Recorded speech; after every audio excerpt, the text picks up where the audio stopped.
It starts with a booze-soaked, cross-dressing grifter reaching the end of the road in a stolen car before flashing back to tell the story of how she got to that unhappy place, leading a burlesque troupe in their attempt to avenge a co-worker's murder by gangsters in Prohibition-era San Francisco. Marvel and DC have their fair share of mature titles, but would be indie writers and illustrators, who are either unable to crack the big publishers, or who just want to hold on to the rights to their own work. He crowdfunded his beautifully produced 94-page graphic novel via a Kickstarter campaign. I meet Cooney at his stand in London Comic Con's Comics Village, which, according to organizer MCF, as well as Cooney's 1920s noir, you can find work in the genres of fantasy, sci-fi, history, modern crime, not forgetting numerous sideways takes on the superhero genre. Some feature multiple genres. Some create genres of their own. Cooney has flown over from Massachusetts, U.S., where he lives and works, to show off his wares and tickle the fancy of potential customers. He dreamed of writing and illustrating comics as a child, as many do. But the industry is a bit like journalism in that there are a lot of people wanting to get into it despite it being damnably hard to do so unless they have connections, or get very lucky. To get the attention of publishers, you have to submit a ton of work on spec, Cooney explains. You don't receive any monetary compensation for submitting pages to publishers. He had a stroke of luck while in college. He got the opportunity to intern at Marvel while in his final semester at the School of Visual Arts in New York in 1998. I saw firsthand how the whole process worked from the business end of compiling a comic book. He says, the thing is, as much as I love the characters of Marvel and DC Comics that hooked me as a kid into reading their adventures, I had a stronger desire to write and draw my own stories. I wanted to own the stories I published. This isn't uncommon. If a creator signs up to produce characters for a corporation, they have to put up with what that corporation may decide to do with them after they've finished. It doesn't always work out how they would like, as the tumultuous relationship between legendary creator Alan Moore and DC over his Watchmen graphic novel shows. To his great displeasure, DC published prequels, and is now in the midst of a sequel, all written by other writers. Moore famously refused to take royalties from the film version. Going it alone, however, can be costly. For 18 years, the cost of printing work and shipping it to distributors, which would inevitably take a hefty cut, came out of Cooney's pocket, often with the assistance of his credit card. Getting a return on his investment wasn't always easy. The distributor in the U.S. takes about 64% of your retail cost to deliver your book into the hands of comic book retailers, specialty shops and bookstores, he says. With independent publishers getting squeezed, life was getting particularly hard for those not able to hit certain benchmarks. If your orders were low with the distributor and the titles were dropped, it made it even more difficult to move inventory, he explains. All you had were comic book conventions and local comic book shops supporting your work. Then Kickstarter came along, eliminating many of the problems he identified. To Cooney, the attractions were obvious, all the more so given the changes the industry was going through when he first took the plunge. It takes a small percentage of the total earnings raised during your campaign before disbursement of funds into your business account, he says. These are used to cover printing costs, rewards, packaging materials and shipping. There's a subculture of a supportive comics community of creators and readers helping one another. That alone was enticing enough for me to give it a shot. He was not alone in that. Kickstarter says that between 2012 and 2017, the number of comics and graphic novels successfully funded via on the platform grew by 135%, from 542 in 2012 to 1,283 in 2017. The amount pledged over that period grew by 40%. $9.1 million, £6 m to $12.7 million.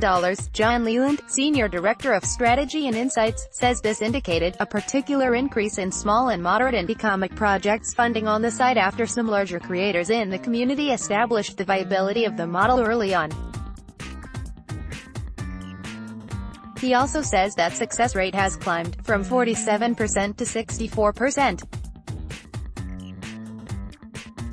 Comics projects with at least 25 backers boast an 80% hit rate. If there is a downside, it is that it offers an all-or-nothing deal. With Kickstarter, you either get everything you want or you get none of it. All-or-nothing funding is a core part of Kickstarter, says Leland. It's less risky for everyone. If a project doesn't reach its funding goal, creators will not be expected to complete their project without the funds necessary to do so, and backers will not be charged. It motivates, adding. A sense of urgency motivates your community to spread the word and rally behind your project. But you do need the community. If you don't personally know 25 people who will want to support your project on day one, you probably aren't in a position to launch a campaign. Corey Brotherson is one who is more wary of the crowdfunding route. I meet him alongside his sometime collaborator Yomi Ayeni, with whom he has worked on the Clockwork Watch series of steampunk graphic novels, set in a London where Victorian values are married to an anachronistic technology, including huge floating Zeppelin airships and mechanical slaves. With there being no set route into fiction writing, Brotherson, like many before him, initially turned to journalism for a career, specifically games journalism. This opened doors. I was introduced to someone high up at DC Comics via snail mail, and I also started developing a pitch to send to Marvel, around 2003, he says. Neither one of those came to anything, through a combination of bad timing and ill-preparedness.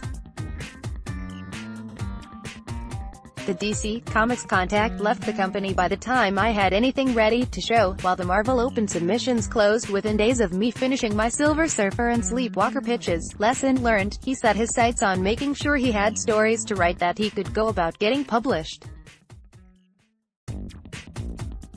His very first was hosted by an anthology. Soon after, he became a semi-regular for the series and was getting picked up for work for higher jobs and small press call-outs. I've not looked back since, he says. I've had conversations with some of the bigger publishers in the medium in the last few years, but nothing has come of them as of yet. Brotherson was more wary of the crowdfund route, having been involved through working with Ayeni. He explains, I've always been curious about crowdfunding, but was nervous about the logistics, setting aside the time to do a good job when that time could be spent on the actual comic itself. He worried about the weight faced by people who pledge. Those who join crowdfunds usually receive rewards for their participation, but projects can take time to come to fruition. These things almost always take longer than planned, he says. If you have something nearly complete and you're still asking for money for it, will prospective funders not just feel it'll be made anyway without their cash? In the end, one or more of these factors usually put me off. Brotherson says being part of Clockwork Watch, which used Indiegogo, another crowdfunding platform,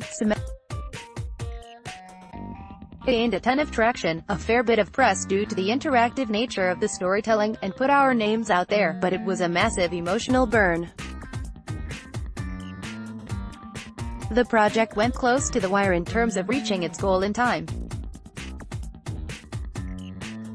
Even though Indiegogo lets you keep what you've raised, there are a lot of additional fees that need to be taken into account for your final raised amount, on top of things like perk costs, postage and packaging and printing. This is before you consider staff being paid.